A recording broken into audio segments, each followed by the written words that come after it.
Let's bring Fox contributor Dan Henniger in on this from the Wall Street Journal. And what if they're successful, Dan? What do you think this means if these Amazon workers do end up unionizing? It would be a fairly big deal. I don't think it's going to happen, quite frankly, Connell, but it would be a big deal if you were to unionize an Amazon warehouse in Alabama, of all places. It's one thing to do this up north in Michigan, Ohio, something like that. But down south, I mean, typically, we have been through this story many times before over the last 25 years or so. Many auto plants moved out of Michigan, Ohio, and so forth down to Tennessee, Georgia, South Carolina. We had the Boeing moving some of its production out of Washington State down to South Carolina.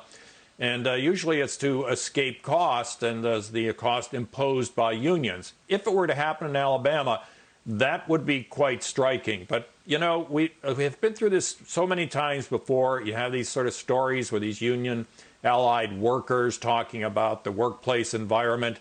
But at the end of the day, most of the time, these union votes fail.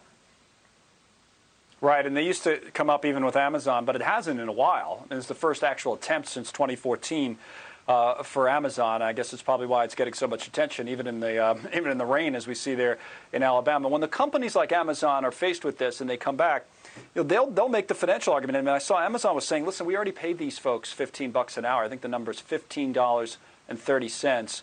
We have a 50% match on our 401k. We have full benefits. We have that kind of thing. So it's an interesting argument. They're actually injecting race into it. They're talking about people getting more breaks, more safety standards. But again, you think it goes away, essentially.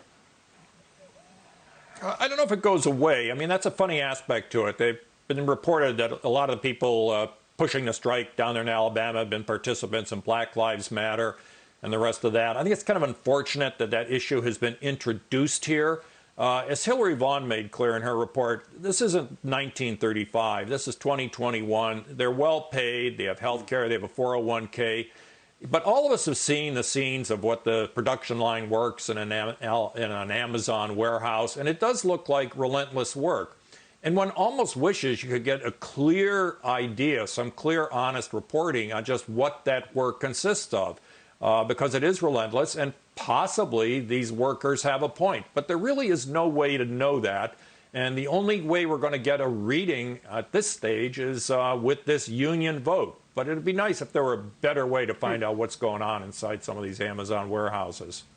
No, that's fair. We don't have as much transparency. I know there's been a documentary or two made about that, but not as much access as you might ordinarily expect from a company this large and this public. I want to switch topics before I let you go and get some comments on what I think could be a positive sign, actually, for the economy. This new data that came out, it shows nearly 4.5 million business applications were filed last year, despite this being in the midst of a global pandemic. So the bottom line is Americans are starting up new companies, Dan, at a record pace. Now, we don't know how many will last, how many will succeed, but who knows? Maybe the next Amazon is in this group. What do you make of that data?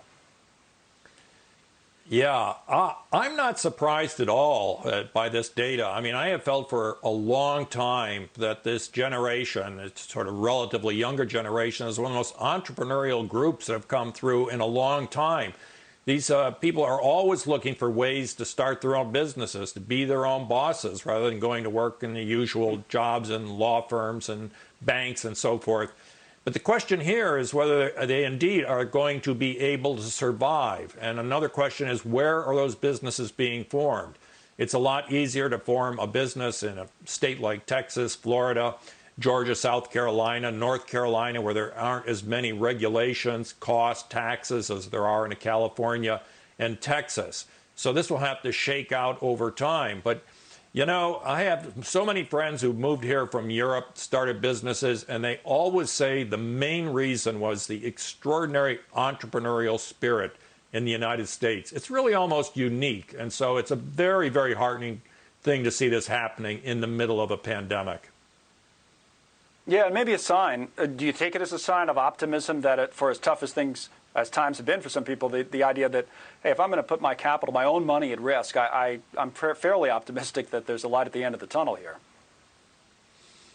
Well, let's put it this way, Connell. It's certainly a lot more optimistic than what was going on with GameStop last week, with guys sitting home just throwing tens of thousands of dollars at the stock market like that. This is people starting real businesses with real money and trying to make a go of it. So in that sense, it nets out as optimism. Right. Well, I guess your level of optimism, by the way, on GameStop depends on where you sold it. But I do get the point in terms of, Right. people's attitudes towards things. Thank you, Dan. Dan Henninger with us today.